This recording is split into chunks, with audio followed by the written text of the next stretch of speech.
സംഭവം നടക്കുന്നത് കൊല്ലം ജില്ലയിലെ മുഖത്തല എന്ന് പറയുന്ന സ്ഥലത്താണ്. സ്കൂൾ ടീച്ചറായ അമ്മയുടെയും അതുപോലെ തന്നെ BSNL നിന്നും വിരമിച്ച അച്ഛൻ്റെയും കൂടെയാണ് 42 വയസ്സുള്ള സുചിത്ര താമസിക്കുന്നത്.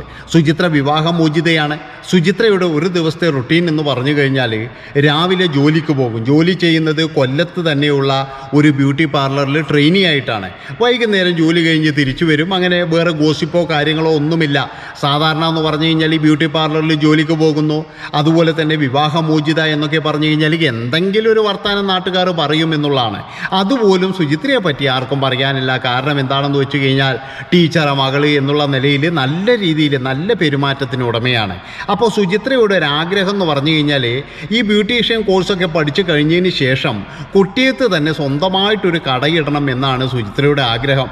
ഏതായാലും അതിന് സുചിത്ര പ്രാരംഭ നടപടികളെല്ലാം ആരംഭിച്ചു എന്നുള്ളതാണ്. പിന്നീട് എന്ന് പറഞ്ഞു കഴിഞ്ഞാൽ ഈ സുചിത്രയ്ക്ക് ഇടയ്ക്കിടയ്ക്ക് എറണാകുളം പോകുന്നൊരു സ്വഭാവമുണ്ട്. എന്തിനാണെന്ന് വെച്ച് കഴിഞ്ഞാൽ ഈ ബ്യൂട്ടി പാർലറിൽ നിന്നും എന്തെങ്കിലും വലിയ വലിയ കമ്പനിയുടെ ഈവൻറ്റോ അങ്ങനെ കാര്യങ്ങളൊക്കെ വന്നു കഴിഞ്ഞാൽ അവർ സുചിത്രയാണ് പറഞ്ഞു വിടാറ്. കാരണം സുചിത്രയ്ക്ക് നല്ല വിദ്യാഭ്യാസമുണ്ട്.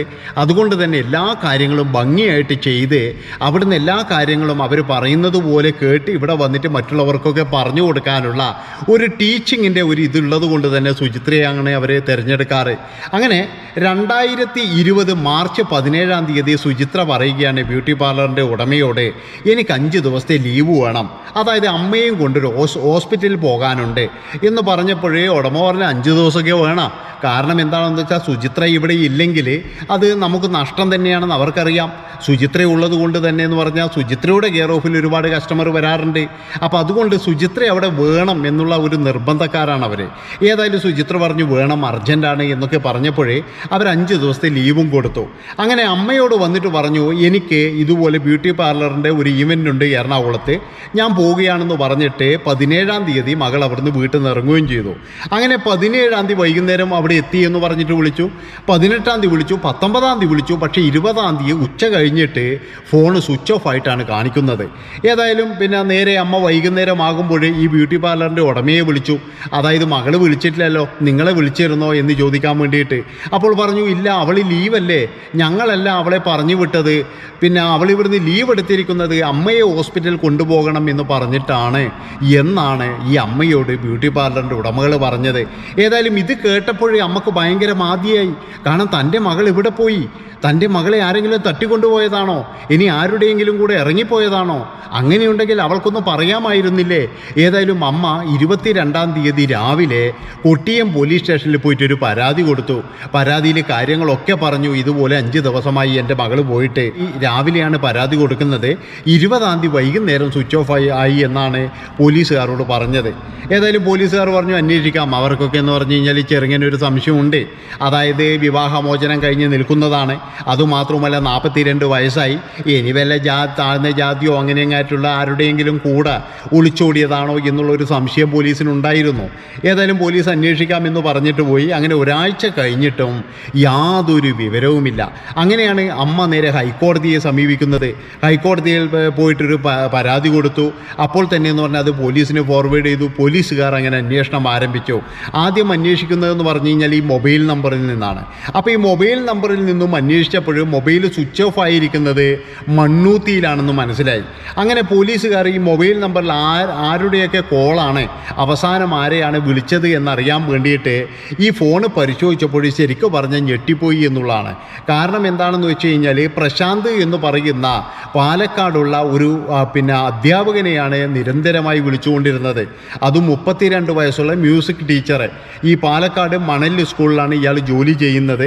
ഇയാളെ വിളിച്ചു, പോലീസുകാർ ഇയാളെ വിളിച്ചു. ഇതുപോലെ സുചിത്രയെ അറിയോ എന്ന് ചോദിച്ചപ്പോൾ പറഞ്ഞു, അറിയാം സാർ, സുചിത്ര ഇവിടെ വന്നിരുന്നു, 2-3 ദിവസം ഇവിടെ ഉണ്ടായിരുന്നു, കൂടെ അവളുടെ കാമുകനും ഉണ്ടായിരുന്നു, മഹാരാഷ്ട്ര സ്വദേശിയായ രാംദാസ് എന്ന് പറയുന്ന ഒരാൾ.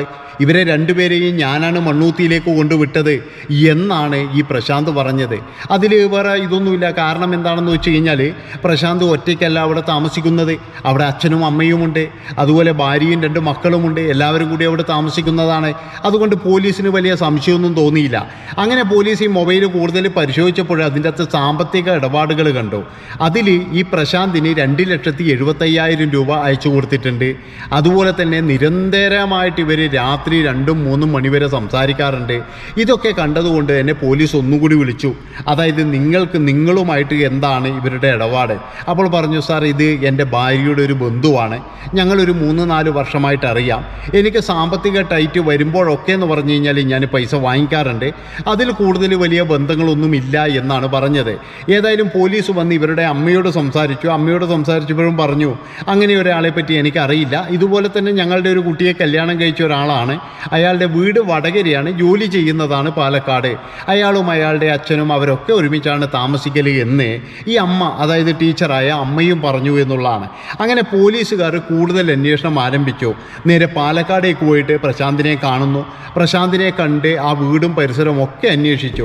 അപ്പോൾ അതിൽ നിന്നും പോലീസുകാർക്കൊരു കാര്യം മനസ്സിലായി. അതായത് കഴിഞ്ഞ 16-ാം തീയതി മുതൽ ഈ പ്രശാന്ത് മാത്രമാണ് ആ വീട്ടിലുണ്ടായിരുന്നത്.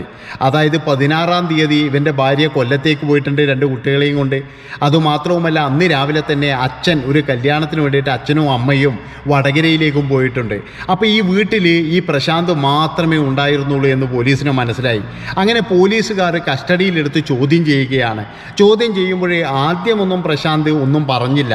പക്ഷേ കൂടുതൽ സമയം പ്രശാന്തിന് പിടിച്ചു നിൽക്കാൻ കഴിഞ്ഞില്ല.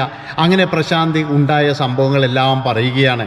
അതായത് ഈ സുചിത്രയുമായിട്ട് ശരിക്കും കഴിഞ്ഞ 5 വർഷമായിട്ട് പരിചയമുണ്ട്. സുചിത്രയുടെ ബന്ധുവിനെ തന്നെയാണ് പ്രശാന്ത് വിവാഹം കഴിച്ചതെന്നറിയാലോ. അപ്പോൾ ആ ഒരു പരിചയം വെച്ചിട്ട് ഈ പ്രശാന്തും സുചിത്രയും വല്ലപ്പോഴുമൊക്കെ ഈ എറണാകുളത്ത് പോയിട്ട് സന്ധിക്കാറുണ്ട്. അവർ തമ്മിൽ ഹോട്ടൽ റൂമെടുത്ത് താമസിക്കാറുണ്ട്. അങ്ങനെയാണ് ഈ അച്ഛനും അമ്മയും അതുപോലെ തന്നെ ഭാര്യയും കുട്ടികളും അവരുടെ വീട്ടിലേക്കും പോകുന്ന വിവരം ഈ പ്രശാന്ത് സുചിത്രയെ അറിയിക്കുന്നത്. അങ്ങനെയാണെങ്കിൽ നമുക്കൊരു കാര്യം ചെയ്യാം, 5 ദിവസം അവിടെ അടിച്ചു പൊളിക്കാം എന്ന് കരുതിയിട്ടാണ് സുചിത്ര നേരെ ഇങ്ങോട്ട് വന്നത്. അപ്പോൾ ഈ 17-ാം തീയതി വൈകുന്നേരം ഇവിടെ എത്തി. 17ഉം 18ഉം 19ഒക്കെ ഇവർ വളരെ സന്തോഷകരമായിട്ട് ഇരുന്നു എന്നുള്ളതാണ്. പക്ഷേ 20-ാം തീയതി സുചിത്ര പറഞ്ഞു, എനിക്ക് നിന്നിലൊരു കുഞ്ഞു വേണം എന്നാണ് പറഞ്ഞത്. ഇത് കേട്ടപ്പോഴേ ശരിക്കും പറഞ്ഞാൽ പ്രശാന്ത് ഞെട്ടിപ്പോയി. പ്രശാന്തിന് 32 വയസ്സേ ഉള്ളൂ, സുചിത്രക്കാണെങ്കിൽ 42 വയസ്സുണ്ട്. അപ്പോൾ പ്രശാന്ത് പറഞ്ഞു, അതൊന്നും നടക്കൂല, എനിക്കെൻ്റെ ഭാര്യയും മക്കളുമാണ് വലുത്. അങ്ങനെയൊക്കെ പറഞ്ഞപ്പോൾ ശരിക്കും സുചിത്രക്ക് നല്ല ദേഷ്യം വന്നു.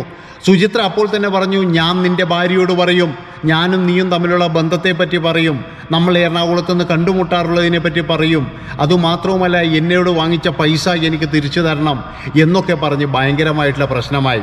ഏതായാലും ഉച്ചയ്ക്ക് ഒരു 2 മണിയോട് കൂടിയിട്ടാണ് ഈ സംഭവം നടക്കുന്നത്. അങ്ങനെ പെട്ടെന്ന് തന്നെ പ്രശാന്തിന് തോന്നി, ഇനി ഇവളെ ഇവിടെ നിന്ന് അങ്ങനെ വിട്ടാൽ ശരിയാവില്ല. പെട്ടെന്ന് തന്നെ അവിടെ ഉണ്ടായിരുന്ന ഒരു എമർജൻസിയുടെ വയറ് കഴുത്തിൽ മുറുകി കൊലപ്പെടുത്തുകയാണ്. കൊലപ്പെടുത്തിയതിന് ശേഷം ഈ മൃതദേഹം കിച്ചണിൽ അവിടെ വെച്ചു. അതിനുശേഷം അന്ന് രാത്രി അവിടെ ഭക്ഷണം ഉണ്ടാക്കി കഴിച്ചു. പിന്നീട് കിടന്നുറങ്ങി. അങ്ങനെ രാവിലെയാണ് ഈ മൃതദേഹം മറവ് ചെയ്യേണ്ട ഒരു ഓർമ്മ വന്നത്. അതായത് വേറെ ഇതൊന്നുമില്ല, എല്ലാം അറിഞ്ഞുകൊണ്ട് തന്നെയാണ്. അങ്ങനെ ഈ മറവ് ചെയ്യാൻ വേണ്ടിയിട്ട് വാടക വീടിൻ്റെ അടുത്തുള്ള ഒരു കോമ്പൗണ്ടിൽ അവിടെ കുറച്ച് ഒഴിഞ്ഞ പറമ്പുണ്ട്. ആ പറമ്പിൻ്റെ ഒരു മൂലയിൽ ഒരു കുഴിയെടുക്കുന്നു രാത്രി 3 മണിയോട് കൂടിയിട്ട്. അത് കഴിഞ്ഞതിന് ശേഷം ഈ മൃതദേഹം കൊണ്ടുപോയി ഇടാൻ വേണ്ടി കഴിയുന്നില്ല. അങ്ങനെ ഈ മൃതദേഹം വെട്ടിമുറിക്കുകയാണ്. വെട്ടിമുറിച്ചതിന് ശേഷം പീസായിട്ട് മൃതദേഹം അതിൻ്റെ അകത്ത് കൊണ്ടിടുന്നു. അതിനുശേഷം ഈ ബൈക്കിൽ നിന്നും പെട്രോൾ ഊറ്റിയിട്ട് ഇത് കത്തിക്കുകയാണ്. പക്ഷേ കഷ്ടകാലം എന്ന് പറയട്ടെ, കുറച്ച് മുന്നേ അവിടെ ഒരു മഴ പെയ്തിരുന്നു. അതുകൊണ്ട് തന്നെ എന്ന് പറഞ്ഞു കഴിഞ്ഞാൽ ഈ മണ്ണിൽ വെള്ളമുള്ളത് കൊണ്ട് ഈ മൃതദേഹം അധികം കത്തിയില്ല. അങ്ങനെ ഒരു 6 മണിയോട് കൂടിയിട്ട് ഈ മൃതദേഹം നല്ല രീതിയിൽ കുഴിയിൽ മൂടുകയാണ്. മൂടിക്കഴിഞ്ഞതിന് ശേഷം ഒന്നും അറിയാത്തതുപോലെ കുളിച്ച് ഫ്രഷായി വീട്ടിൽ വന്നു. അത് കഴിഞ്ഞതിന് ശേഷം ഈ മൊബൈലും കൊണ്ടുപോയിട്ട് മണ്ണൂത്തിയിൽ 21-ാം തീയതി ഈ മൊബൈൽ മണ്ണൂത്തിയിൽ കൊണ്ടുപോയിട്ട് നശിപ്പിച്ചു. പിന്നീട് എന്ന് പറഞ്ഞു കഴിഞ്ഞാൽ ഈ വസ്ത്രങ്ങൾ ഇവിടെ നിന്നും കൊണ്ടുപോയിട്ട് പല സ്ഥലങ്ങളിൽ വെച്ച് കത്തിച്ച് കളയുകയാണ് ചെയ്തത്. ബാഗ് അടക്കം കത്തിച്ച് കളഞ്ഞു എന്നുള്ളതാണ്. എന്നിട്ട് അവിടെ രക്തക്കറയും കാര്യങ്ങളൊക്കെ മാറ്റിയതിന് ശേഷം പുതിയ പെയിൻറ്റും കൂടി അടിച്ചു അടുക്കളയിൽ എന്നുള്ളതാണ്. അടുക്കളയിൽ വെച്ചിട്ടാണ് ഈ പരിപാടിയൊക്കെ നടത്തിയത്. അങ്ങനെ ഈ പിന്നെ പോലീസുകാർ നേരെ പിന്നെ ബാക്കിയുള്ള വിഭാഗങ്ങളെയൊക്കെ അറിയിച്ചു. അവരൊക്കെ വന്നതിന് ശേഷം ഫോറൻസിക്കും ഇതൊക്കെ വന്നു. പിന്നീട് ഈ കുഴിയിൽ നിന്നും ഈ മൃതദേഹം പുറത്തെടുക്കുകയാണ്. അപ്പോഴേക്കും 41 ദിവസം കഴിഞ്ഞു എന്നുള്ളതാണ്. അപ്പോഴെന്ന് പറഞ്ഞു കഴിഞ്ഞാൽ ഈ മൃതദേഹം പുറത്തെടുക്കുമ്പോഴേ ഈ പ്രശാന്തിൻ്റെ അച്ഛനുണ്ട്, അമ്മയുണ്ട്, 2 മക്കളുണ്ട്, എല്ലാവരും ആ വീട്ടിലുണ്ട് എന്നുള്ളതാണ്. അവരൊക്കെ ഇത് കേട്ടപ്പോഴേ ശരിക്കും ഞെട്ടിപ്പോയി. അവിടുന്ന് ഇങ്ങനെയൊരു സംഭവം ചെയ്ത അടുക്കളയിൽ നിന്നല്ലേ ഞങ്ങൾ ആഹാരം വെച്ച് കഴിച്ചത് എന്നൊക്കെ പറഞ്ഞിട്ട് അവരാകെ ഇതായിപ്പോയി എന്നുള്ളതാണ്. അങ്ങനെ ഈ പിന്നെ പ്രശാന്തിനെ പോലീസ് അറസ്റ്റ് ചെയ്യുന്നു. അറസ്റ്റ് ചെയ്തതിന് ശേഷം എന്ന് പറഞ്ഞു കഴിഞ്ഞാൽ പെട്ടെന്ന് തന്നെ കുറ്റപത്രം സമർപ്പിക്കുകയാണ്. കുറ്റപത്രം സമർപ്പിച്ചതിന് ശേഷം 2023 മെയ് 14 തീയതിയാണ് വിധി വന്നത്. 14 വർഷം തടവ്, അതുകൂടാതെ ഒരു ജീവപര്യന്തം തടവും കൂടി. പിന്നീട് എന്ന് പറഞ്ഞാൽ 1 ലക്ഷം രൂപ പിഴയും അടക്കണം. ഇതാണ് ശിക്ഷ വന്നിരിക്കുന്നത്. ഏതായാലും എന്ന് പറഞ്ഞു കഴിഞ്ഞാൽ ഒരു 10-25 വർഷം കഴിയാതെ ഈ പ്രശാന്തിന് ഇനി പുറം ലോകം കാണാൻ കഴിയില്ല എന്നുള്ളതാണ്. അതായത് ഏത് അവിഹിത ബന്ധവും എന്ന് പറഞ്ഞു കഴിഞ്ഞാൽ കൊണ്ടെത്തിക്കുന്നത് എന്ന് പറഞ്ഞു കഴിഞ്ഞാൽ ഇതുപോലെയുള്ള എന്തെങ്കിലും ഒരു പ്രശ്നത്തിൽ തന്നെയായിരിക്കും. നിങ്ങൾ ആലോചിച്ച് നോക്കണം, ഇപ്പോഴും കുടുംബം തകർന്നു, ജയിലിലായി, എന്ത് കാര്യമുണ്ടായി? അതാണ് നമ്മൾ ആലോചിക്കേണ്ടത്. നമുക്ക് ചേരുന്ന ബന്ധങ്ങൾ മാത്രം. ഒരു 42കാരി ഒരിക്കലും എന്ന് പറഞ്ഞു കഴിഞ്ഞാൽ കുടുംബത്തിലുള്ള ഒരാണിനെ ഇങ്ങനെ കറക്കിയെടുക്കാൻ പാടില്ലായിരുന്നു. അതായത് അവളെങ്കിൽ ഈ പിന്നെ സുചിത്രയ്ക്കെങ്കിലും ഒഴിഞ്ഞു മാറാൻ കഴിയണമായിരുന്നു. അതായത് സുചിത്ര ഒഴിഞ്ഞു മാറണമായിരുന്നു. അതാണ് ഞാൻ പറയുന്നത്. ഒരിക്കലെന്ന് പറഞ്ഞു കഴിഞ്ഞാൽ ഇതിനെക്കൊണ്ടൊക്കെ എന്ന് പറഞ്ഞാൽ എത്ര കുടുംബങ്ങളാണ് വിഷമിക്കുന്നത്. അപ്പോൾ ഇത്രയും പറഞ്ഞുകൊണ്ട് ഈ ഒരു വീഡിയോ ഇവിടെ വെച്ച് വൈൻഡപ്പ് ചെയ്യാണ്. ഇഷ്ടപ്പെട്ട് കഴിഞ്ഞാൽ നിങ്ങളെല്ലാവരും ചാനൽ സബ്സ്ക്രൈബ് ചെയ്ത് കൂടെ കൂടിക്കോ. നന്ദി, നമസ്കാരം.